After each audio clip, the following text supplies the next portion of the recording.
Good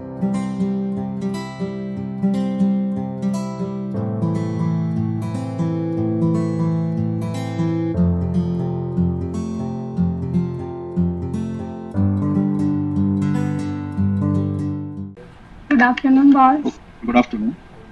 My name is I Akansha. Akansha Sharma, a member of podcast team of East MNIT Jaipur. So we welcome you, boss. So good afternoon, guys. Thank you for letting me in, and I feel very obliged to be here to be a part of this guidance program. First of all, I'll start with my introduction. My name is Narendra Chaudhary. I have completed my masters from MNIT Jaipur in VLSI Design branch, and right now I got selected in NVIDIA as an ASIC hardware engineer, and my official joining date is 18th of July. Okay, boss. Nice. Boss, how were your initial days in college? Like आप नए नए college में जाते हो तो बहुत अलग type का एक्सपीरियंस होता है. So what was that? College में अपना एक्सपीरियंस बोले तो देखो उस समय 2020 में सिंस मैंने लिया था एडमिशन तो उस समय कोविड था काफ़ी तो कोविड पीक पे था तो जो फर्स्ट सेम था हमारा ऑनलाइन था सेकंड सेम हमारा ऑफलाइन हुआ बस 2-3 मंथ के लिए फिर सेकंड वेव आ गई तो हम वापस फिर घर चले गए और उस समय मेरी इंटर्नशिप लग गई थी तो वर्क फ्रॉम होम था तो मैंने घर से इंटर्नशिप किया फिर नवंबर में इंटर्नशिप फिनिश हुई तो दिसंबर में वापस आया मैं और दिसंबर से बाद जून तक जब तक मेरी प्रेजेंटेशन थी फाइनल तब तक मैं ही था और अभी बस ज्वाइनिंग हो गई फॉर्चुनेटली मैं सिलेक्शन हो गया इसमें एनवीडिया और बीईएल में तो it was a very very good experience जब तक मैं कॉलेज में था सो ये भले ही 6 मंथ्स हो बट मैंने अपनी कॉलेज लाइफ वापस से रिलीव किया बिकॉज मास्टर्स स्टूडेंट हो तो और मैं 2017 बीटेक पास आउट हो तो it was like a nostalgic and making a good memories type of moment for me. So really good memories for me, especially in the MNIT. I'm glad, actually. So boss, who encouraged you, or how did you get into this field, like as an ASIC engineer? Yeah. So I'll start briefly introducing myself. I have already introduced, but how I choose this path, basically, I'll tell you about it. I have already told that I am 2017 BTech pass out. So after that, I decided to do coaching and Made Easy Delhi. I went to Delhi in for preparation of engineering services and GATE. Okay. उसके बाद मैंने preparation किया मैंने around काफ़ी सारे exams दिए around hundreds of exams मैंने दिए हैं गवर्नमेंट वाले it's not an exaggerating number but I have appeared for so many of exams but हर एक में थोड़ा मार्जिन से रह जाता था किसी में 5 किसी में 10 इवन कुछ अगर एग्जाम्स की बताऊं तो मैं डीआरडीओ हो गए इसरो वाले हो गए ठीक है कुछ उनमें अराउंड 0.1 0.2 मार्क्स से भी रहा हुआ हूँ मैं तो ये उतार चढ़ाव जिंदगी में चला रहा मैंने 2017 के बाद 2018 में तैयारी की उसके बाद मैं घर पे ही सेल्फ प्रिपेयर करना शुरू कर दिया था सिविल सर्विसेज सिविल सर्विसेज और राजस्थान ये आरपीएससी का आरएएस वगैरह का और 2018 का आरएएस प्रीलिम्स भी मैंने क्लियर किया था उसका मेंस भी अपीयर हुआ बट अनफॉर्चुनेटली मैं सेलेक्ट नहीं हुआ उसके बाद मेरे शुरुआत से था दिमाग में कि एमटेक मुझे करनी है बढ़िया एक प्रीमियम इंस्टीट्यूट से एनआईटी आईआईटी से सो 2019 में मेरे गेट में काफ़ी अच्छे मार्क्स थे अराउंड 2000 के करीब रैंक थी मेरी गेट में और तो उसी स्कोर से मैंने 2020 में मैंने ये एमटेक के लिए एडमिशन लिया था ये ऐसा इसलिए हुआ बिकॉज आई उस समय 2019 में आरआरबी जेई का एग्ज़ाम था और जेई का जो फर्स्ट लेवल था उसमें मैं रह गया था आई थिंक 0.6 या 0.8 मार्क्स से रह गया था मैं तो it was like a heartbreaking moment for me because I really prepared very well for that, but I didn't get clear. So I decided, okay, now I have to move on in the life. It is मैं अब जब कब तक तैयारी करता रहूँगा. तो as a plan B, I joined the MTech, and the main reason I joined the MTech was to prepare for government. Again, from starting I was a government guy. So preparing for the government, मैंने अब जयपुर ही एक ही branch select की थी VLSI design जो electronics की top branch है masters में पूरे इंडिया में और यही मैंने कॉलेज चूज किया बिकॉज यहाँ कोचिंग्स हैं आईएएस और आरएएस की तो उसके लिए ये मेरा प्लान था कि मैं उसको करूँगा M tech was a plan B so इधर आया और सब कुछ सही चल रहा था तो फर्स्ट हमारी फिर इंटर्नशिप और प्लेसमेंट के लिए काफ़ी अच्छी अपॉर्चुनिटीज मिलती है आई बेट अगर कोई जो आगे ये पॉडकास्ट देखेगा वो अपना करियर पाथ डिसाइड करता है 12th के बाद एनआईटी चूज करना तो I can guarantee you will get ample of opportunities here regarding internship placement. So really good opportunities. Big companies, big names you will get. So सबसे पहला ही हमको आया था एनवीडिया सबसे पहले एनवीडिया आई और आई वाज लाइक ओके, ये तो ड्रीम कम ट्रू है, Nvidia is my dream company, many people have this. So जब एनवीडिया आई तो हमें कुछ पता नहीं था, उस समय कोविड था, हमारा सीनियर से कुछ कांटेक्ट था नहीं। तो सीनियर से कांटेक्ट नहीं था तो हमें कुछ आइडिया नहीं था क्या पढ़ना है, हम ऐसे ही बैठ गए, किसी का सिलेक्शन नहीं हुआ वीएलएसआई में। और टीएनपी सेल से मेरा थोड़ा कांटेक्ट है, अभी भी है, पहले भी था। तो उन्होंने बोला कि उन्होंने मुझे मेल दिखाया था कि एनवीडिया वालों ने बोला कि और VLSI batch batch is really poor, you have to work on it. So after that we VLSI people decided that we have to do something because जो कोर में हमारा प्लेसमेंट है वो तभी होता है थ्रू इंटर्नशिप्स। और हम VLSI वाले मेनली होते हैं हार्डवेयर गाइस, ठीक है, हमें सॉफ्टवेयर में इतना होता नहीं इंटरेस्ट। सो उसके बाद हमने प्रिपेयर किया, उसके बाद जैसे ही कोई पहली कंपनी आई थी हमारा मेंटर ग्राफिक्स, जो कि ऐसे सीमंस ने एक्वायर कर लिया, तो उसमें पहला इंटरव्यू मेरा क्रैक हो गया था। हम 3 लोग सेलेक्ट हुए थे, मैं, आकाश चौधरी, राहुल त्यागी, हम तीनों। We are all good friends, VLSI में काफ़ी अच्छे दोस्त हैं मेरे, अदर ब्रांचेस में भी हैं। सो हम तीनों सेलेक्ट हुए, उसके बाद इंटर्नशिप हुई और नवंबर में इंटर्नशिप फिनिश हो। पता नहीं क्या है, किस्मत कहोगे क्या हो गया, मेरा पीपीओ कन्वर्जन नहीं हुआ, प्री प्लेसमेंट ऑफर। ठीक है, तो पीपीओ कन्वर्जन नहीं हुआ, मेरे दोनों दोस्तों का हो गया काम। तीनों हार्ड वर्किंग, इसमें मैं नहीं कहूँगा, दोनों अच्छे काम किया था, मैंने भी किया था। तो लास्ट का मंथ होता है इंटर्नशिप असेसमेंट मंथ, ठीक है। तो उसमें मैंने खुद मेरा जो मैनेजर था उनसे बात की मैंने कि sir what's the problem, why did I get, और if you want to add something in my feedback so that it can help me in further interview process in other companies. He said, Narendra, your work was really good. You really shown very extra tremendous capabilities, and you have that. But due to some, higher ups and vacancy issues, you didn't get one. But don't worry, we'll get you some other things like referral and all. So, as far as my opinion is concerned, I think vacancy issue is just a vague opinion, in my opinion, because vacancies are there, but I didn't get a clear like feedback. अगर मैं अपनी तरफ से बोलूँ तो मुझे कोई clear feedback नहीं मिला कि मैं क्यों नहीं हुआ। ठीक है, कोई इशू नहीं है। वो शुरुआत से आदत पड़ी हुई थी, अप्स एंड डाउन्स तो होता ही है लाइफ में। तभी आप थोड़ा मेहनत करोगे, आपको हमेशा अपने गोल की तरफ अगर आप परसिवरेंस और डेडिकेशन से आगे बढ़ते रहोगे तभी आप अचीव करोगे उस लाइफ में। और उस जो अचीवमेंट, जो सक्सेस मिलेगी ना, उसका आपको स्वाद जिंदगी भर रहेगा। धरते ही आपने कुछ प्रिपेयर किया, धरते ही मिल गया, तो उसका उतना मजा नहीं जितना आप मेहनत करके स्टेप बाय स्टेप लेते हो ना। So you will have that, मन में रहेगा कि हाँ मैंने कुछ मेहनत करके कुछ अचीव किया है। तो नवंबर में फिर वापस उसी स्टेज पे आ गया जैसे मैं एमटेक से पहले था। अगेन कोई हाथ में नहीं, कुछ भी कोई ऑप्शन वगैरह नहीं है। तो फिर अगेन मैं गवर्नमेंट की स्टार्ट कर दी प्रिपरेशन, बिकॉज 2020 में एनटीपीसी जो था रेलवे का, आरआरबी बोर्ड का, वो उसका मैंने क्लियर कर लिया था। जनवरी में रिजल्ट आया था और कुछ लेवल्स उस समय क्लियर हुए थे। फरवरी में रिवाइज रिजल्ट आया तो मेरे सारे लेवल क्लियर हो गए, तो मैंने उसकी प्रिपरेशन शुरू कर दी थी दिसंबर से ही। और साथ ही साथ मैंने लिंक्डइन पे भी जो प्राइवेट है सेक्टर है, सिंस मेरे पास 6 मंथ का इंटर्नशिप एक्सपीरियंस है, सो उसको यूटिलाइज करने के लिए मैंने प्राइवेट सेक्टर में भी सोच लिया। मैं आने का पर्पज ये था कि एक प्लान भी हमेशा रहना चाहिए आपके हाथ में। ठीक है, आप प्लान है, ठीक है, आपका कोई टारगेट है, बट हमेशा उसी टारगेट को लेकर आगे बढ़ते रहना बहुत ज़रूरी है। बट एक कंटिजेंसी प्लान होना बहुत ज़रूरी है, बिकॉज लाइफ में अगर आगे बढ़ना है तो हमारे पास फाइनेंशियल स्टेबिलिटी होना बहुत ज़रूरी है।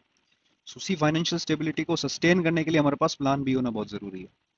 तो उस प्लान बी के लिए मैं मास्टर्स किया था, तो उस जो 6 मंथ की इंटर्नशिप है उसको यूटिलाइज करने के लिए मैंने साथ ही साथ प्राइवेट की प्रिपरेशन भी, अगेन प्रिपरेशन वही है आप जो मास्टर्स में पढ़ते हो।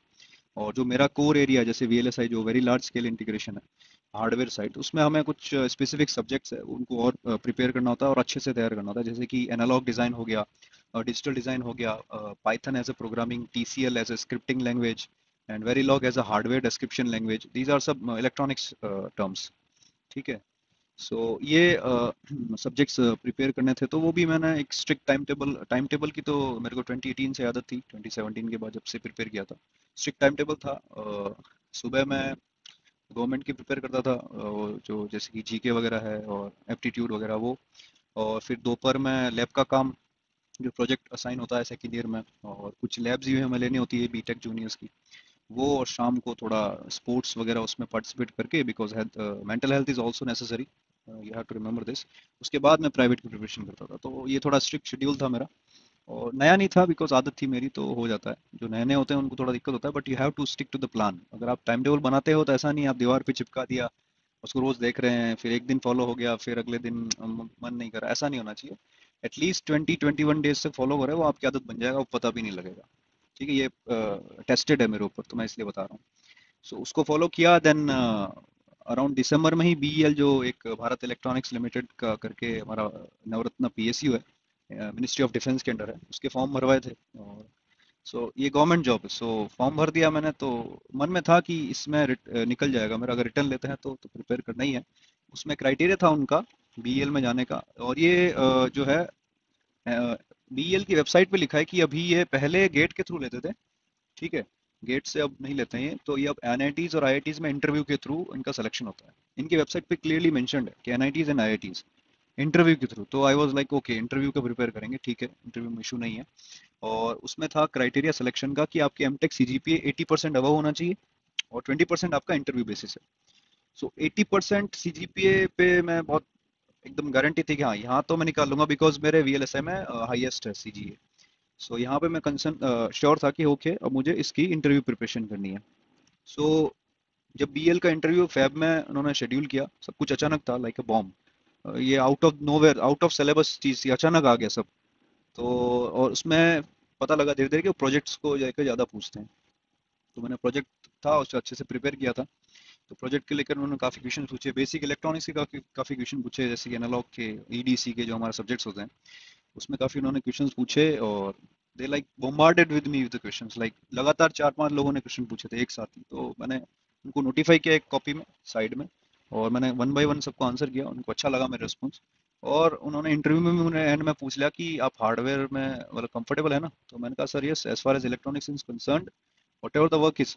उन्होंने वापस बोला कि आपका काम वीएलएसआई से नहीं होगा, मतलब एसिक का काम नहीं होगा। एसिक होता है एप्लीकेशन स्पेसिफिक इंटीग्रेटेड सर्किट, यानी चिप रिलेटेड काम नहीं होगा।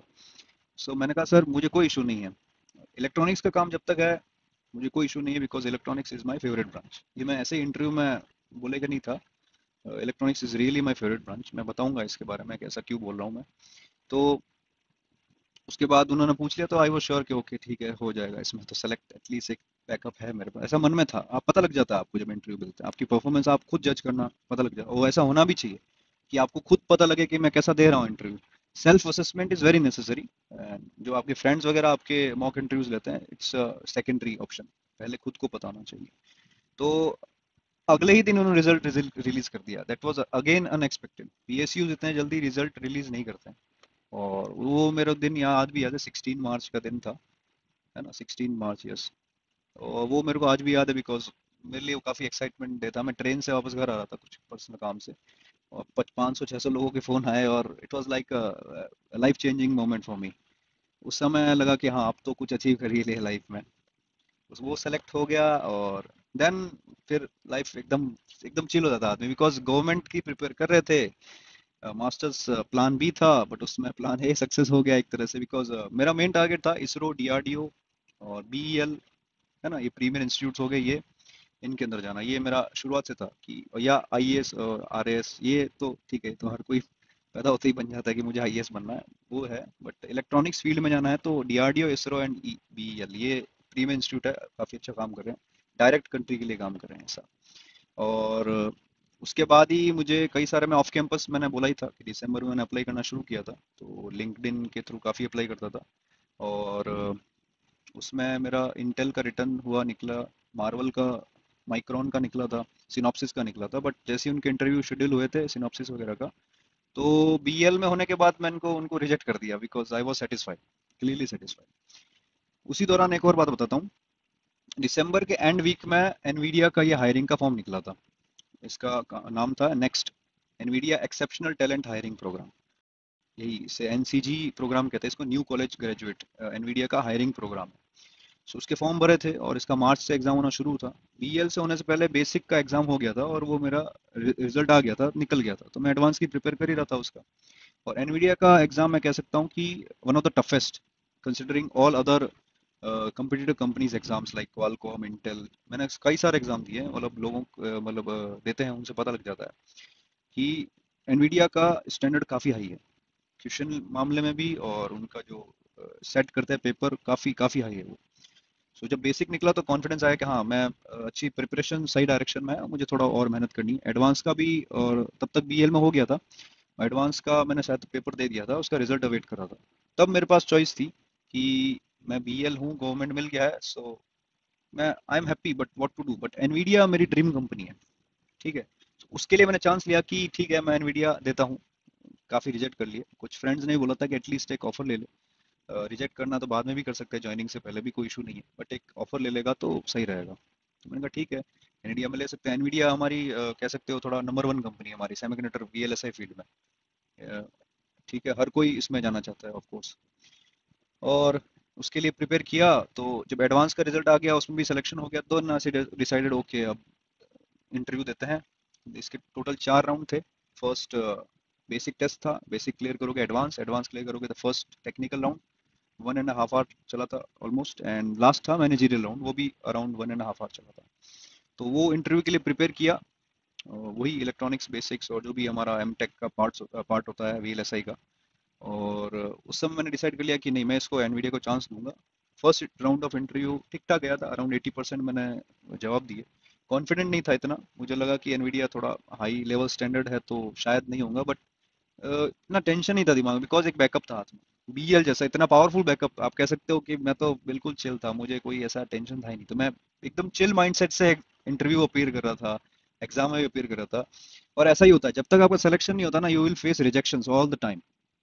जैसी सिलेक्शन हो गया आपके ऑफर्स की भरमार आने लगेगी, ये मेरे साथ हुआ है। उसके बाद इवन एनवीडिया का सिलेक्शन होने के बाद भी एनएक्सपी सेमीकंडक्टर का है, और एक और है कंपनी, नाम भूल रहा हूँ मैं, उनका भी मेरे पास ऑफर था। उनको भी कॉल पे मैंने रिजेक्ट किया है, उन्होंने तो सुन के ही अपना आप ही मान लिया कि अच्छा एनवीडिया में हो गया तो ये नहीं आएंगे। तो जब वो हुआ तो, जब आप क्यों ऐसा देखते हो ना, ऐसा लाइफ में कि शुरुआत में जब या हर बार रिजेक्ट हो रहे हैं तो आएगा, चीज़ों को टाइम लगता है, things take time, but you have to be perseverant or move with conviction towards your goal। दृढ़ निश्चय के साथ आगे बढ़ोगे तो चीजें होगी। ठीक है, टाइम लगता है चीजों को। तो जब ये फर्स्ट राउंड ऑफ 70-80% मैंने जवाब दिए तो मुझे इतना था नहीं कॉन्फिडेंस, बट मैंने कहा ठीक है, जो भी है मुझे दिक्कत तो है नहीं ना, वो निकल गया, वो भी हो गया उसमें सिलेक्शन। तब मुझे लगा कि ठीक है, अब तो कुछ करके दिखाना है। ठीक है, एनवीडिया में होना अपने आप में बहुत बड़ी बात है, ये ऐसा मैं नहीं कह रहा हूँ, अब पता लग जाता है लोगों के रिस्पॉन्स से, आपको पता लगता है कि हाँ आपने कुछ अचीव किया है। ठीक, बीएल के बाद ऑलरेडी लगा ही था काफी, बिकॉज पीएसयू है, और कई लोगों का ड्रीम होता है पीएसयू में जाना, बिकॉज गेट किस लिए देते हैं हम, इसीलिए देते हैं।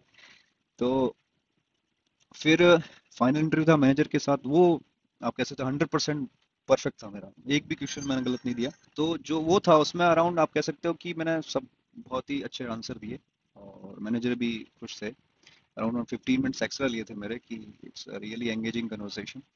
सो उसके बाद मैं श्योर हो गया कि इसमें भी हो जाएगा मेरा।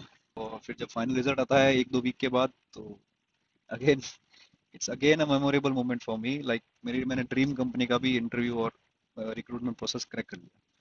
सो देख सकते हैं, तो मतलब उसके बाद मेरे को रियलाइज हुआ, पहले ऐसा लगता था कि अभी अपन मोटिवेशनल चीजें देखते हैं, पढ़ते हैं, सुनते हैं, तो लगता है कि हाँ ठीक है यार, टेम्पररी मोटिवेशन चाहिए होता है ऑब्वियसली।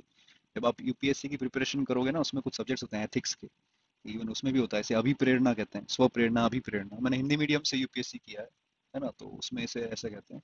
तो आप उसमें पढ़ते हो, पता लगता है कि हाँ ये चीजें होती है लाइफ में। तो जब नहीं होता है कुछ चीज, सेलेक्ट आपका सिलेक्शन, या आप जो चीज आप जिसके लिए प्रिपेयर कर रहे हो उस हिसाब से आपके रिजल्ट नहीं आते, तो आप थोड़ा डिमोटिवेट फील करते हो। It's good, small type of demotivation is good, ताकि आप प्रिपेयर करते रहना। But long time demotivation can get you in a negative feelings, like you can get depressed sometimes, which is not good. For that you have to be like optimistic, have a positive attitude towards like your goal and your life, be positive। इतना कुछ दिक्कत नहीं, मैं 2017 से prepare कर रहा हूँ, आप यही देख सकते हो कि 5 साल लगे मुझे जॉब पाने में, रिगरसली प्रिपेयर करता था।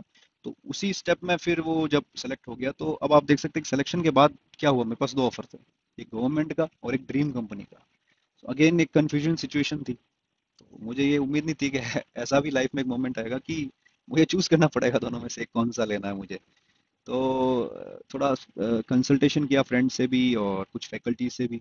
एक हमारे टीचर हैं, वो भी एक्स बीईएल एम्प्लॉय हैं, उनसे भी पूछा, उन्होंने भी मुझे भी एनवीडिया ही रिकमेंड किया, बिकॉज गवर्नमेंट भी इसी डायरेक्शन में काम कर रही है अभी। आने वाला जो डेकेड है इंडिया में, सेमीकंडक्टर मैन्युफैक्चरिंग में काफ़ी बूम आने वाला है इस फील्ड में, बिकॉज हमारे इधर मैन्युफैक्चरिंग सेटअप नहीं है। तो अभी रिसेंटली गवर्नमेंट ने कि जो आई थिंक एमओयू साइन हुआ है, फॉक्सकॉन ताइवान की है और वेदांता हमारी ये कंपनी उनके बीच में, ताकि टू सेटअप मैन्युफैक्चरिंग सेटअप। और सैमसंग और इंटेल भी फ्यूचर में इधर प्लांट सेटअप करेंगे। तो जैसे ही इधर प्लांट सेटअप होगा सेमीकंडक्टर मैन्युफैक्चरिंग का, you will see you know a tremendous career boost in this particular VLSI technology. Electronics engineers की डिमांड काफी बढ़ने वाली है, specially in the hardware field. So ये मुझे पता था पहले से, मैं थोड़ा पॉलिटिक्स में इंटरेस्टेड है और फॉरेन पॉलिसी में, तो मैं पढ़ता रहता हूँ चीज़ें। तो ये मुझे पता था कैसा होगा। तो फिर मैंने पॉइंट्स प्रिपेयर किए, प्रोज एंड कॉन्स, गवर्नमेंट में जाने क्या प्रोज एंड कॉन्स है, एनवीडिया में जाने से क्या प्रोज एंड कॉन्स, उनको पेपर में नोट डाउन किया। और उसमें जो चीज़ लगा, और जो मेरे सुपरवाइजर हैं डॉक्टर भूलचंदानी सर हैं, उनका काफ़ी गाइडेंस में योगदान रहा। उन्होंने भी, उनसे भी बात हुई, उन्होंने भी अपना बताया कंसर्न कि ऐसा ऐसा है, ये रहेगा सही। उसके बाद फिर एक मंथ के बाद मैंने डिसाइड किया कि एनवीडिया में ही जाऊंगा, बिकॉज प्राइवेट में आपको जल्दी बताना होता है कि आप कब ज्वाइन करने वाले हैं। पीएसयूज और गवर्नमेंट में थोड़ा चलता है, फ्लेक्सिबिलिटी होती है। तो फिर एनवीडिया, फिर मैंने कंफर्म कर लिया कि मैं जाऊंगा, और अभी उसकी 18 से ज्वाइनिंग है। और I have joined as an ASIC engineer. ASIC stands for application specific and circuit engineer in Nvidia. So I'm happy for that, really happy. So yeah, it's all about a brief introduction. I can say it's a journey and up to now of my life. Sir, जैसे student को नहीं पता होता है कि ASIC, about ASIC, so what exactly is ASIC and what is your job role there? Please tell Yeah, me. yeah, yeah. So basically, VLSI design जो branch है, stands for very large scale integration. There are different types of integration techniques. Integration means chip, अपने जो CPU वगैरह होते हैं काफी छोटे, micrometer इनका एरिया होता है, माइक्रोमीटर स्क्वायर में। सो स्केल ऑफ इंटीग्रेशन, एक ही चिप में कितने ऑफ ट्रांजिस्टर्स को आप एम्बेड कर सकते हो। अभी तो मिलियंस और बिलियंस ऑफ ट्रांजिस्टर्स यूज होते हैं, ठीक है। तो उस हिसाब से आपका होता है, ऐसे लार्ज स्केल इंटीग्रेशन होता है, ठीक है। फिर आता है वेरी लार्ज, फिर होता है ultra large scale. These are like techniques. ये हमारी ब्रांच है। अब एसिक क्या होता है, मैं आपको अगर ब्रीफ ओवरव्यू दूं इस बारे में, तो बेसिकली चिप्स दो टाइप की है, एक होती है एप्लीकेशन स्पेसिफिक, एक होता है जनरल पर्पस।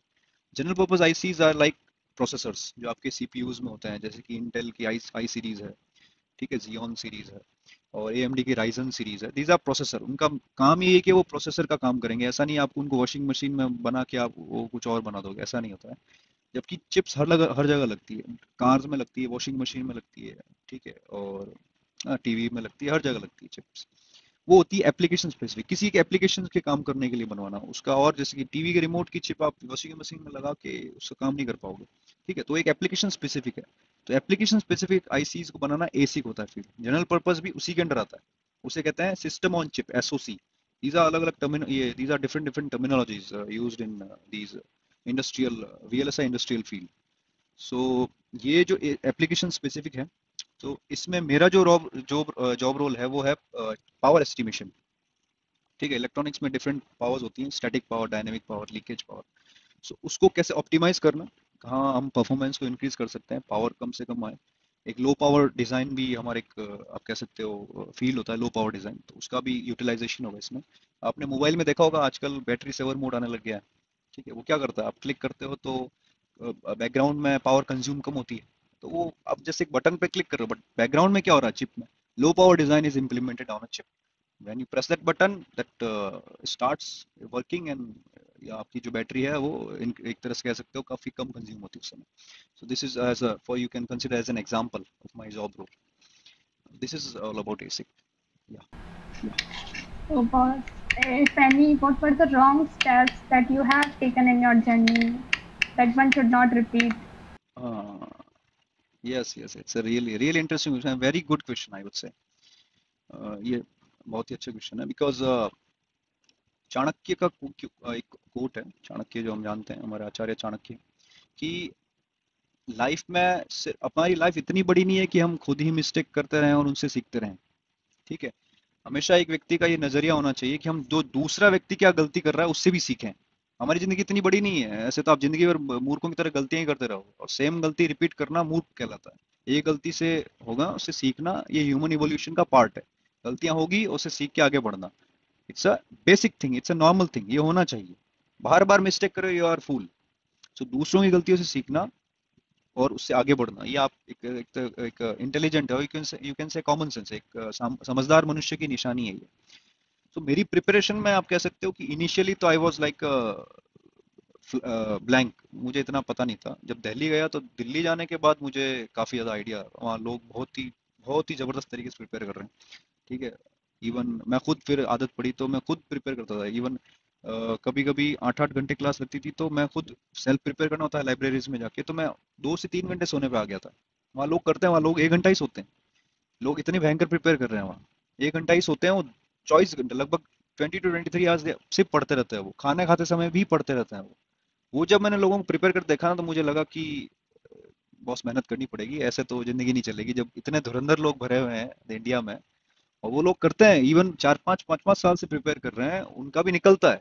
हमने देखा है ना कई का इंजीनियरिंग सर्विस निकलते हुए, 2013 वाले 2017 में आके निकाल रहे थे, खुशी का माहौल था। तो सब एक्सपीरियंस याद आते हैं, उससे आपको एक तरह से कह सकते हो कि ऑप्टिमिज्म भी मिलता है, और आपको ये भी पता लगता है कि हाँ यू हैव टू स्ट्रगल। इसमें कोई दो रास्ता नहीं है कि मैं ये करूंगा तो ये मिल जाएगा, ऐसा नहीं है तो मैं ये कर लूंगा, ऐसा नहीं है। ऐसा करने पे ऐसा होना चाहिए, ये कॉज एंड इफेक्ट वर्ल्ड काम करता है, बट आपका प्लान ए फिक्स है। अगर ये नहीं होता है तो contingency plan, plan B, plan C होना चाहिए।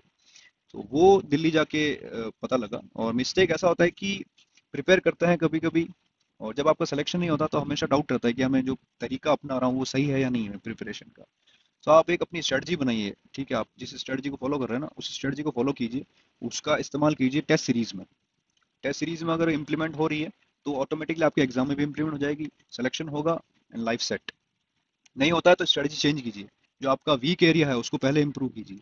ठीक है, उसको आप नोट डाउन कीजिए, हाँ यहाँ पे मैं अटक रहा हूँ क्वेश्चन प्रैक्टिस में, पता लग जाएगा आपको। उसकी प्रैक्टिस कीजिए, स्पेशली उसको टाइम दीजिए। और revision, revision is the key. You have to revise. Like जो हम गेट दे के आते हैं तो हमारे तो वैसे भी इलेक्ट्रॉनिक्स इंप्रूव होनी चाहिए, because GATE is a very premier exam, बहुत ही अच्छा एग्जाम है, टफ एग्जाम होता है, लेवल काफी अच्छा है। तो हमारी electronics like you can say इतना मेहनत करना होता है कि टिप्स पे आ जाती है सब्जेक्ट्स। सो आप अगर गवर्नमेंट की भी प्रिपेयर कर रहे हो तो टिप्स में आने चाहिए सब्जेक्ट सारे। सारे सब्जेक्ट्स आपके टिप्स पे दिमाग में होना चाहिए, तभी आप एग्जाम ऐसे निकाल लोगे, कोई इशू नहीं है उसमें। और बस करते रहो प्रिपरेशन, और जब एग्जाम, मेन खेल होता है जिस दिन एग्जाम होता है, ठीक है, सारा खेल उसी दिन का। साल भर भले ही कितने ही आप मेहनत कर लो, टेस्ट सीरीज में आप 400 में से 350 लेके आ जाओ, फर्क नहीं पड़ता है। जिस दिन एग्जाम होता है ना उस दिन आपको माइंड आपका अपने कंट्रोल में होना चाहिए। आसपास की चीजों से, बातों से, पुराने ख्यालों से, ओवर थिंकिंग से, नेगेटिविटी से, इससे अफेक्ट नहीं होना है। ठीक है, इससे अफेक्ट नहीं होना है, यू विल गेट डेफिनेटली। ऐसा नहीं है कि कुछ एग्जाम नहीं निकले थे मेरे। सूचना, एक इन्फॉर्मेटिक्स असिस्टेंट था राजस्थान गवर्नमेंट का, वो भी निकला था मेरा। उसमें जब फाइनल वेटिंग लिस्ट थी तो उसमें 0.6 या 0.2 नंबर से रह गया था मैं। और एक आर डी एफ सी सी का था, एग्जीक्यूटिव एग्जाम 2018 में, तो उसमें ऑल इंडिया रैंक 21 थी मेरी, बट मेडिकल चश्मे की वजह से रह गया था मैं। तो ऐसा नहीं है, एग्जाम्स निकलते हैं। 21 रैंक ऑल इंडिया, उस समय डी एफ सी सी नया नया पी एस सी था। सो आपको पता लगता है कि हाँ अभी सही जा रहे हैं। और गेट का एग्जाम तो चलो निकलता ही है। इंजीनियरिंग सर्विसेज में ऐसा हुआ कि 2020 में रेलवे निकल गया था, बट उस समय प्री दे दिया था मैंने। और जब उसका रिजल्ट आया, साल भर बाद रिजल्ट आता है यूपीएससी का, इंजीनियरिंग सर्विसेज का, तो 245 कट ऑफ थी और मेरे 240 मार्क्स थे, या ऐसा होगा कि 250 कट ऑफ थी, मेरे 245, तो अराउंड 5 नंबर से रह गया।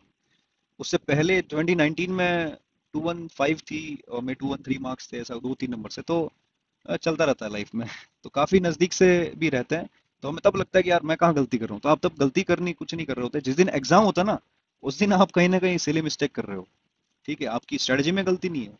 अगर आप बहुत नजदीक से रह रहे हो ना, मतलब आप जिस दिन एग्जाम है उस दिन या तो आप फोकस नहीं है, या फिर आपकी कहीं ना कहीं सिली मिस्टेक कर रहे हो नेगेटिव मार्किंग्स में, वहाँ आपको ध्यान देने की जरूरत है। हमेशा मार्जिन 10-15 नंबर कट ऑफ से ज्यादा होना चाहिए, एकदम आसपास हो तो रह जाओगे फिक्स। कट ऑफ से अगर 10-15 नंबर आगे हो, विल डेफिनेटली गेट एक्सेल, आपको मिलेगा। और एमएनआईटी में तो मैंने देखा भी, माहौल काफी अच्छा है उधर, कोई सी चीज की दिक्कत नहीं है। आई थिंक इंटरनेट फुल है, लाइब्रेरी है काफी अच्छी, और आई थिंक फ्रेंड सर्कल भी अगर आपका अच्छा है तो मैंने देखा है कई लोग हॉस्टल में, मैंने देखा है प्रिपरेशन कर रहे थे यूपीएससी की, सिविल सर्विसेज की। जब मैं उधर था तो थर्ड ईयर वाले प्रिपेयर कर रहे थे, मैंने देखा था उनको। और तो कोई दिक्कत नहीं है, बस आपको you have to be consistent, move with conviction towards your goal, that's So, because some people are game enthusiasts, so they want to get into this field. Then, what roadmap all. we should follow? Yes, sir. Game, okay. जैसे मैंने बोला था कि gaming is my hobby, बचपन से कर रहा हूँ मैं। और एक हॉबी ऐसी होनी चाहिए ताकि आप कभी अकेला फील ना करें। लाइफ में ऐसा मोमेंट आएंगे, you will feel alone, loneliness. But एक ऐसी हॉबी होगी ना, सिंगिंग हो गया या म्यूजिक इंस्ट्रूमेंट हो गया, लिसनिंग टू म्यूजिक, बुक पढ़ना मैं सबसे बेस्ट मानता हूँ, बुक पढ़ने की मेरी आदत है। ठीक है, बट मैं काफ़ी स्पेसिफिक बुक्स पढ़ता हूँ। फैंटेसी नॉवल वगैरह कम है, नॉलेजेबल वाली थोड़ी ज़्यादा है, हिस्ट्री और ज्योग्राफी वगैरह ऐसी ऐसी। ठीक है, और साइंस फिक्शन भी मुझे पसंद है। तो बुक्स पढ़ना सबसे बेस्ट चीज़ होती है। और अगर आपको, हर कोई बुक नहीं पढ़ सकता ऑब्वियसली, बिब्लियोफाइल हर कोई नहीं होता। तो मेरी एक थी आदत गेमिंग करने की। ठीक है, तो गेमिंग को मैंने बचपन से रखा है, उसमें मेरा काफ़ी ज़्यादा इंटरेस्ट है, और इसी वजह से आप कह सकते हो कि एनवीडिया में मेरा वो एक तरह से ड्रीम कंपनी भी इसीलिए बनी बचपन से थे। फाइनल इंटरव्यू जब था मेरा एनवीडिया का, तो उन्होंने पूछा भी था कि नरेंद्र, आप जैसे बता रहे हो आपका ओरिएंटेशन पूरा, आपको बीएल में जाना है, गवर्नमेंट प्रिपरेशन कर रहे हो आप। ठीक है, आपका देखो इंटरव्यू में हमेशा ऐसा होता है कि जो सामने वाला होता है, खासकर मैनेजरियल और या एचआर राउंड में, वो आपका पर्सपेक्टिव देखते हैं कि आपका काम के लेकर क्या पर्सपेक्टिव है, कंपनी को लेकर आपका क्या पर्सपेक्टिव है, कि आप क्यों ज्वाइन करना चाहते हो। You have to be specific on that particular point. वो ट्रिकी क्वेश्चन होते हैं, बट आपको आंसर भी इतना ट्रिकी तरीके से करना होता है कि वो समझ जाएगा, हाँ ये it's a witty answer, it's a good answer. So उन्होंने मुझसे पूछा था कि आपका क्या पर्सपेक्टिव है काम को लेकर, तो मैंने क्लियरली बोला, उनको बोल भी दिया कि आपके आप ऑफर है हाथ में, मैंने कहा है सर बीईएल है। देन मतलब फिर क्यों बैठ रहे हो वगैरह, ऐसे वो मैं बताता हूँ, इंटरेस्टिंग मोमेंट है वो। सो उन्होंने पूछा था कि अ, आप शुरुआत से गवर्नमेंट प्रिपेयर कर रहे हो, आपको मिल भी है गवर्नमेंट, ठीक है, तो आप क्यों बैठे हो, मतलब इधर क्या है। तो मैंने कहा सर बीईएल जो है मेरा ड्रीम, उसमें एक तरह से कहा था गवर्नमेंट मिल गया, और उसमें भी मेरा ड्रीम है, ऐसा नहीं है। ठीक है, तो और इनका काम काफी ज्यादा एक्साइटिंग है। बीएल जो है मिनिस्ट्री ऑफ डिफेंस के अंडर काम कर रही है, तो बीएल का काम है थोड़ा गन आर्मामेंट्स को लेकर, आर्टिलरीज और इनका मिसाइल के कंट्रोल सिस्टम डेवलप करना वगैरह, है ना। तुम इसी के हो तो तुम्हारे लिए भी जब पढ़ोगे सर्च करना बीएल के बारे में, पता लगेगा। They do really extraordinary task. आप डायरेक्ट कंट्री के लिए काम कर रहे हो, डायरेक्ट आर्मी के लिए, ठीक है, मिलिट्री इक्विपमेंट्स के लिए, तो आप डायरेक्टली कंट्रीब्यूट कर रहे हो। और मेरा शुरुआत से ओरिएंटेशन ये रहा है कि मैं जो भी करूँ देश के लिए करूँ, देश से बढ़कर मेरे लिए तो स्पेसिफिकली कोई भी नहीं है। जो भी मेरे को काम करना है देश के लिए करना है, और ये चीज मैंने यूके इंटरव्यू मेंशन की कि sir what ever I am doing, और जो भी मुझे लाइफ में करना है वो कंट्री स्पेसिफिक करना है। ठीक है, मुझे मतलब नहीं है कि और जगह क्या हो रहा है। तो उन्होंने बोला कि अच्छा, अच्छा ओरिएंटेशन, तो फिर आप एनवीडिया में क्यों ज्वाइन करो, हम तो प्राइवेट है, हम तो प्रॉफिट मेकिंग है, हमारा तो मतलब ही नहीं, हम तो यूएसए की कंपनी है, तो तुम मतलब कैसे होगा। सो मैंने आंसर जो दिया ना, काफी इंटरेस्टिंग था वो, और वो इससे इंप्रेस भी हुआ, इसलिए आप देख सकते हो कि मैंने ये होने के बावजूद मेरा सिलेक्शन हुआ। मैंने क्लियरली बोला सर, ड्रीम जॉब अगर प्राइवेट में है तो वो एनवीडिया है, क्यों है। मैंने सर काफी सारे इंटरव्यूज को रिजेक्ट किया है, ये मैंने बोला, इंटेल, सिनॉप्सिस और माइक्रोन स्पेसिफिकली। बचपन से सर गेमिंग कर रहा हूँ, और बचपन से मैंने एनवीडिया ही नाम देखा है। गेमिंग में जब ओपनिंग होती है स्क्रीन की, उसमें लिखा था Nvidia the way it meants to be played. तो ये क्लियरली मैंने मेंशन किया सर, बचपन से है। एनवीडिया के काम भी मैं कब से, शुरुआत से फॉलो कर रहा हूँ। ठीक है, एनवीडिया क्या काम करेगी, इलेक्ट्रॉनिक्स में इंटरेस्ट है तो इसीलिए नहीं ब्रांच है, चिप मेकिंग में इंटरेस्ट होता तो आदमी पढ़ता है उनके बारे में, तो न्यूज आर्टिकल्स वगैरह पढ़ता रहता था। और एनवीडिया के एआई है, एमएल के प्रोसेसर्स हैं। ठीक है, और सर आईआईटी जोधपुर में जो है उनका सुपर कंप्यूटर भी लगा है, जो कि इंडिया में से वही जगह लगा है, DGX A100। वो भी मैंने पढ़ा था, इंटरव्यू जब फाइनल था उससे पहले उसके बारे में वर्किंग पढ़ी मैं, हो सकता है इंटरव्यू में पूछ ले, कुछ भी हो सकता है, you have to prepare from all the sides. ठीक है, पूछा नहीं उन्होंने, बट जब उनको लगा कि हाँ बंदे को पता है, उन्होंने एक चीज मेंशन मेंशन की कि जीटीसी 2022 हुआ था, उसको देखा, मैंने कहा हाँ सर वो भी देखा है। उसमें उन्होंने ओमनीवर्स और कुछ ऐसी extraordinary out of the life invention कर रहे हैं एनवीडिया वाले। एनवीडिया काम काफी इंटरेस्टिंग है, मैं बताऊंगा उस पर। तो जब उन्होंने मेंशन किया, और तो उन्होंने बोला कि हाँ ठीक है, it's a good answer, but still like अगर आपको मिलती है तो आप छोड़ोगे, मतलब अगर हो जाता है सिलेक्शन, तो मैं कहा नहीं sir, I will definitely join it. Because हम भले ही ये यूएसए कंपनी प्रॉफिट होगा, बट जो इससे मेरा नॉलेज बेस क्रिएट होगा पर्टिकुलरली वीएलएसआई फील्ड में, उसको ही मैं यूज करूंगा अपना नॉलेज बेस को ट्रांसफर करने के लिए अपकमिंग जनरेशन में। वो अपकमिंग जनरेशन में वीएलएसआई का एक नॉलेज बेस क्रिएट होगा, वो अल्टीमेटली हेल्प करेगा इंडिया को सेमीकंडक्टर में इंडिपेंडेंट बनाने के लिए। ठीक है, क्योंकि अगर सेमीकंडक्टर मैन्युफैक्चर हमारे स्टार्ट हो जाती है, तब हम अच्छे से compete कर पाएंगे। ये जब मैं 2013 में था, तब से मेरे दिमाग में थॉट था कि अगर इंडिया को इकोनॉमिक प्रोग्रेस करना है, ठीक है, साउथ या एशियन रीजन में अगर हमारा एक राइवल कंट्री है चाइना, उसको अगर टक्कर देना है, तो you have to be independent semiconductor. तो चीज तब से थी दिमाग में, और आज मौका है, तो उस नॉलेज बेस का यूज करूंगा इंडिया को ऐसे डेवलप करने में, तो इस तरह से मैं अपने इंडिया को भी हेल्प कर पाऊंगा। और टैक्स तो हम भरते ही हैं, तो जब तक मैं इंडिया में हूँ तो टैक्स दूंगा मैं। तो उन्होंने कहा कि अगर जरूरत पड़ी तुम्हें यूएसए मूव करने की तो करोगे। मैंने कहा सर, अगर पढ़ने की या सीखने की बात होती है, बिजनेस टूर होता है, क्लाइंट मीटिंग है, तो जाऊंगा। परमानेंट सेटलमेंट होने के लिए मैं नहीं कहूँगा कभी भी किसी फॉरेन कंट्री में। इंडिया मेरे लिए सबसे बढ़कर है, यहीं पैदा हुए यहीं मरेंगे, इंडिया से बढ़कर कुछ नहीं मेरे लिए। तो यही चीज़ मैंने मेंशन की है। और एंड में फिर उन्होंने पूछा भी था कि फाइनल आपसे पूछते हैं कि आपको अगर हो जाता है सिलेक्शन तो लोगे? मैं yes sir definitely. Okay what about BL sir, I have to reject that, what can I do for that?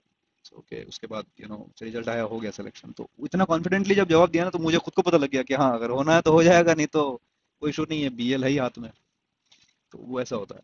तो ये आपका जो एक तरह से सकता है हॉबी भी एक तरह से काम आती है आपको इंटरव्यू निकालने में। ठीक है, तो ऐसी हॉबी रखो। अगर किसी को गेमिंग फील्ड में जाना है, तो गेमिंग के दो है field. Gaming mainly software work है कम्प्लीटली। ठीक है। सो अभी इंडिया में गेमिंग का कल्चर उतना है नहीं जितना फॉरेन में है। इंडिया में अगर गेमिंग को कल्चर को देखा जाए तो, और यहाँ पर अभी कल्चर डेवलप हुआ है जब से मोबाइल गेम्स काफ़ी डेवलप हुए हैं। ठीक है। और इसमें काफ़ी ई स्पोर्ट्स की कंपनीज काफ़ी है। तो मोबाइल गेमिंग में जैसे कुछ कंपनीज अगर प्लेसमेंट के लिए आती है, तो आपकी कोडिंग स्किल, आपकी अब इतना टेक्निकल स्पेसिफिकेशंस तो मैं नहीं जानता हूँ कि कौन कौन सी लैंग्वेज या आपको आना चाहिए डेवलपमेंट वगैरह। But I think Python as a gaming आप सीख सकते हो, है ना? पाइथन का यूज़ हर जगह होता है। तो उससे आपका नॉलेज बेस क्रिएट हो जाएगा, तो उससे आप अदर कंपनीज में अप्लाई कर सकते हो। इंडिया की भी कई कंपनीज है गेम डेवलप कर रही है, और ये तो फॉरेन की बहुत बड़ी बड़ी कंपनीज है। तो आएगा, इसका भी टाइम आएगा, अभी 10 साल नहीं तो 20 साल बाद इंडिया में आएंगे, गेम डेवलप होंगे। मेनली मोबाइल गेमिंग से कुछ नहीं होता है। ठीक है, इट्स स्मॉल प्रॉफिट जब तक वो आपके पास गेमिंग जो कंसोल्स हैं, एक्सबॉक्स है, प्ले स्टेशन, पीसी के, जब तक वो गेम बनाना नहीं शुरू होते तब तक कुछ नहीं कह सकते। सो और हार्डवेयर में जाना तो इलेक्ट्रॉनिक्स, जो मैं गया जीपीयू है ना, ग्राफिक प्रोसेसिंग यूनिट। तो एएमडी और एनवीडिया है जो जीपीयू बनाती है, इंटेल की भी अभी बना रहे हैं। इंटेल की एक्सी सीरीज है वो, आइरिस एक्सी सीरीज, वो भी जीपीयू बना रही है। तो ये मेन मेन कंपनीज है जो कि जीपीयू वगैरह बनाती है। तो ये हार्डवेयर फील्ड हो गया गेमिंग में, और सॉफ्टवेयर के लिए तो है ही काफी companies. So it's all about that gaming thing. So, boss, what do you think? What is the basic difference in preparing for government exams and private exams, private jobs and interviews above? अच्छा, हाँ। So again it's nice question. पहले मैं ये बताता हूँ कि difference क्या है। अगर करियर पाथ अपना चूज करना है ना, तो करियर पाथ चूज करने में जैसे मेरे पास था, दोनों ऑप्शन थे, गवर्नमेंट भी थे और प्राइवेट भी था। एक चीज मैं क्लियर बता सकता हूँ, जो मैंने वो डिस्पैरिटी क्लियर किया था कि कौन सा चूज करना है। तो जो डेडलाइन होती है किसी काम को करने की, ठीक है, वो डिफाइन करती है वर्क प्रेशर को। तो काम को लेकर जो आपका डेडिकेशन है वो दोनों में रहेगा, गवर्नमेंट में भी प्राइवेट में भी। ऐसा नहीं गवर्नमेंट जा रहे हो काम का प्रेशर कर, मैं तो नहीं, ऐसे देश नहीं चलेगा आपको। ठीक है ना? आपको you have to be a responsible citizen of this country. You have to contribute your knowledge and assets as a human resource in the development of country. So अगर गवर्नमेंट में जा रहे हैं, गवर्नमेंट सेक्टर में भी, तो full dedication से काम कीजिए। ठीक है। तो वही चीज, और प्राइवेट तो वैसे ही प्रॉफिट मेकिंग है, तो अगर आप नहीं काम करोगे तो आपको निकाल लेंगे, वो सीधी बात है। तो जो डेडलाइन होती है किसी काम को लेकर, किसी प्रोजेक्ट को, वो फ्लेक्सिबल होती है गवर्नमेंट में। ठीक है। और वो होती है स्ट्रिक्ट, काफी स्ट्रिक्ट प्राइवेट में थोड़ा स्ट्रिक्ट होता है। तो ये आप एक कह सकते हो मेन डिफरेंस होता है बाय चूजिंग, अगर आपको गवर्नमेंट जाना है प्राइवेट जाना है। तो डेडलाइन अगर आपकी क्या है कि भाई एक दो वीक में आप खत्म करना, तो you have to finish it in the private sector. खत्म करना ही पड़ेगा, चाहे आप दिन रात कुछ भी लगाओ। ठीक है। बट सॉरी, गवर्नमेंट में थोड़ा चलता है। ठीक है, करना खत्म उसमें भी करना है, और ट्राई कीजिए जल्दी जल्दी करने का। बट ऐसे इसीलिए थोड़ा देश थोड़ा धीरे धीरे मूव करता है, बट ठीक है, डेमोक्रेसी है। तो ऐसा होना चाहिए, और जब इस हिसाब से अगर चूज करोगे तो प्रिपरेशन भी उसी हिसाब से होती है। ठीक है। प्राइवेट की काफी फोकस्ड होती है अप्रोच, आपको पता होना चाहिए। जैसे मैं अगर प्रोग्रामिंग फील्ड में बात करूं, पहले प्राइवेट के बारे में बताऊंगा। तो प्रोग्रामिंग की कोई कंपनी है तो आपको पता है कि इनका प्राइवेट प्रोग्रामिंग जो कंपनी, आईटी कंपनी, उनका तो आपको आई थिंक गूगल पे भी मिल जाएगा कैसे प्रिपेयर करना था, सब टॉपिक्स होते हैं वहाँ पर। तो उनको आप अच्छे से, कॉम्पिटिटिव कोडिंग हो गया, कोडशेफ हो गया, गिटहब हो गया, गीक्स फॉर गीक्स है, उनका यूज कीजिए, कॉम्पिटिटिव कोडिंग कीजिए, उनकी प्रैक्टिस कीजिए, और आप उसके मॉक टेस्ट दीजिए, और यू सेलेक्ट डेफिनेटली। तो और जब तक ऑन कैंपस हो, मैं जैसे पहले ही बोला, ऑन कैंपस हो, लेने की कोशिश कीजिए जितना जल्दी हो सके। बाकी अगर आप अच्छे कोडिंग है, आप कोडिंग बहुत अच्छी है, तो आप ऑफ कैंपस तो आप फिर गूगल, माइक्रोसॉफ्ट, सैमसंग, एप्पल, ये सब निकाल ही लोगे। ऐसे जो चार कंपनी बोली है, आई थिंक उसमें से एप्पल, सैमसंग और गूगल जहाँ तक है वो आती है कॉलेज में। माइक्रोसॉफ्ट का आइडिया नहीं है। तो अगर आप ऑन कैंपस भी हो तो आपको ये इतनी बड़ी अपॉर्चुनिटी यहाँ भी मिल सकती है। और हार्डवेयर की बोले तो जैसे कि तुम आकांक्षा ईसी की हो, मैंने पहले ही बताया था, तो मैं अपना जो ईसी जो कोर है वो काफी स्ट्रांग होना चाहिए आपका। मतलब आप कह सकते हो बहुत ज्यादा स्ट्रांग होना चाहिए। ठीक है। और कोडिंग आनी चाहिए, चाहे आप कोडिंग में जाना है नहीं जाना है आपको। मैंने जावा सीखी थी 2015 में, वो इसीलिए सीखी थी एज अ स्किल सेट। अगर मैं देखा जाए तो प्रोग्रामिंग में सी प्लस प्लस करिकुलम है, जावा मैंने अलग से सीखी है, इधर आके पाइथन भी सीखी है, और मैटलैब इसी वालों को आनी चाहिए बिकॉज सिमुलेशन का पार्ट होता है, मैथमेटिक्स सिमुलेशन का। तो ये 5-6 प्रोग्रामिंग लैंग्वेज में मेरी थोड़ी पकड़ है, आप कह सकते हो। इतना अच्छा नहीं, इतना कोडिंग जितना स्ट्रांग नहीं है, but I can do code in this particular programming. So आपको ये भी आना चाहिए, आपका इलेक्ट्रॉनिक्स फील्ड भी इम्प्रूव होना चाहिए, एनालॉग डिजिटल डिजाइन का। ठीक है, HDL होती है hardware description language, Verilog system Verilog, VHDL ये भी आना चाहिए। ठीक है, बहुत अच्छे तरीके से आना चाहिए, मतलब ये नहीं पढ़ा है, बहुत स्ट्रांग होनी चाहिए आपकी।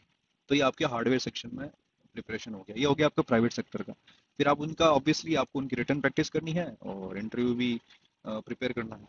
ठीक है, और गवर्नमेंट प्रिपरेशन के लिए क्या करना है आपको, बिकॉज मैंने 3-4 साल दिया गवर्नमेंट प्रिपरेशन को। आप जब तक ये जॉब नहीं लगी तब तक मैं गवर्नमेंट ही प्रिपेयर कर रहा था। इवन जब क्लासेस लगती थी मेरी फर्स्ट ईयर में, तभी मैं एयरपोर्ट अथॉरिटी के एग्जाम देने घर आता था यहाँ जोधपुर में, जयपुर में कॉलेज, जोधपुर का मेरा होम टाउन जोधपुर है। सो ये चलता रहता था, it's a part of life. वो इतने एग्जाम दिए तो it becomes a part of your life. ठीक है, तो उसकी प्रिपरेशन करनी है कि आपको सिलेबस उठाना है कोई भी एग्जाम का। ठीक है, अगर मैं यूपीएससी का, अगर इंजीनियरिंग सर्विसेज का अगर बताऊं तो स्टार्टिंग मैंने वहीं से की थी, गेट का है उनका, उसको सिलेबस लीजिए, उसको प्रिंट कीजिए, टॉपिक बाय टॉपिक प्रिपेयर कीजिए, स्टैंडर्ड बुक लीजिए। ठीक है, और प्रीवियस ईयर पेपर लीजिए। ठीक है, और एक एक टॉपिक हर दिन प्रिपेयर करते जाइए, आप डिसाइड कर लीजिए भाई ये अपने को टॉपिक आज प्रिपेयर करना है, ये टॉपिक का मुझे टेस्ट देना है, उनको हाईलाइट करते जाइए कि ये मेरा हो गया प्रिपेयर। एक अलग से डायरी मेंटेन कीजिए जिसमें आप अपना ट्रैक रिकॉर्ड देखते रहेंगे कि ये सब्जेक्ट मैंने पढ़ ली है पहली बार। ठीक है, ये क्लियर हो चुका है, इनके टेस्ट सब कुछ क्लियर हो चुका है फर्स्ट टाइम। फिर जब उसी ट्रैक रिकॉर्ड में सेकंड कॉलम बनाइए कि हाँ अब इसका मेरे को रिवीजन करना है। जब उनका रिवीजन करोगे, मान लो टोटल 10 सब्जेक्ट है, शुरुआत में आपने 4 सब्जेक्ट कर लिए, 3 सब्जेक्ट कर लिया, 2 ही किया, आपकी जैसी स्पीड है। जब नेक्स्ट 2 सब्जेक्ट को आप पहली बार करोगे, तो तब फर्स्ट 2 जो सब्जेक्ट है जितने भी, उनका रिवीजन करोगे। ऐसा करना आपको, एक तरह से ऐसा एक पाइपलाइन सिस्टम है। नेक्स्ट का जब प्रिपेयर करो तो पहले का रिवीजन, फिर उनका प्रिपेयर करो, उनका रिवीजन। तो इस तरह से आप कह सकते हो कि आपको कम से कम 50 से 60 बार रिवीजन करना है पूरे पूरे सिलेबस का। मैं ये बहुत बड़ा नंबर नहीं बोल रहा हूँ, ये आपको करना पड़ेगा। ठीक है, यूपीएससी हो गया, इंजीनियरिंग सर्विसेज गेट के लिए हो गया। ठीक है, टेक्निकल नॉन टेक्निकल जो भी है, और जिसकी मैं अगर सिविल सर्विसेज की बताऊं, तो सिविल सर्विस का बहुत बहुत ही वास्ट सिलेबस है। बट मैंने हिस्ट्री की जो बुक से कम 4-5 बार पढ़ रखी है, जियोग्राफी पूरी 4-5 बार पढ़ रखी है। मैंने अपना इलेक्ट्रॉनिक्स कम से कम 10-50 बार पढ़ रखा है इलेक्ट्रॉनिक्स, तो क्योंकि उसकी तो मैं कर ही रहा था प्रिपरेशन। तो इतने बड़े बड़े सिलेबस उसको आपको हर दिन, तभी आप कहते हैं ना, लोग कहते हैं 8-10 घंटे पढ़ना होता है, वो ऐसे पढ़ते हैं। भले ही आप लगातार मत पढ़ो, 2 घंटे का गैप ले लेके पढ़ो, 2-2 घंटे 2-2 घंटे, बट आपको रिवाइज करते रहना है। अभी मैं अगर मान लो कॉन्स्टिट्यूशन पढ़ रहा हूँ, पॉलिटिक्स पढ़ रहा हूँ, पॉलिटी, ठीक है, तो मैं साथ ही साथ मैं हिस्ट्री की कर रहा हूँ रिविजन। ठीक है, बिकॉज दोनों थोड़ा इंटरलिंक्ड होते हैं। या अगर मैं जियोग्राफी पढ़ रहा हूँ तो साथ ही साथ मैंने थोड़े टॉपिक कर लिए इकोनॉमिक्स से भी। ठीक है, ऐसा। या अगर मैं इलेक्ट्रॉनिक्स में, अगर एनालॉग इलेक्ट्रॉनिक्स पढ़ रहा हूँ तो साथ ही साथ मैंने ईडीसी का रिवीजन कर लिया। डिजिटल इलेक्ट्रॉनिक्स पढ़ रहा हूँ तो साथ ही साथ मैंने क्या कह सकते हो, वो माइक्रो प्रोसेसर जो होता है हमारा सब्जेक्ट, उसका रिवीजन कर रहा हूँ, या उसको पढ़ रहा हूँ तो उसको रिवाइज कर रहा हूँ, ये साथ ही साथ चलना चाहिए। ठीक है, तो टेक्निकल नॉन टेक्निकल मैंने दोनों प्रिपरेशन साथ में की है। ठीक है, तो अगर आपका फोकस है कि नहीं मैं सिर्फ टेक्निकल फील्ड में जाना चाहता हूँ, नॉन टेक से मतलब नहीं, तो उसको कभी हाथ मत लगाइए। अच्छा स्ट्रिक्ट, अगर आपको लग रहा है कि नहीं आप दोनों कर सकते हो तो कीजिए, नहीं तो अगर नॉन टेक वाला है तो सिर्फ नॉन टेक कीजिए, टेक्निकल छोड़ दीजिए। आपको फिक्स होना चाहिए यहाँ पे क्लियर, दोनों नाव में एक साथ सफर करोगे बहुत मुश्किल हो जाएगा। मैंने इसलिए सफर किया बिकॉज मेरा ऑप्शनल सब्जेक्ट इलेक्ट्रिकल था सिविल सर्विसेज में, तो और आदत थी ईएससी प्रिपेयर करने की।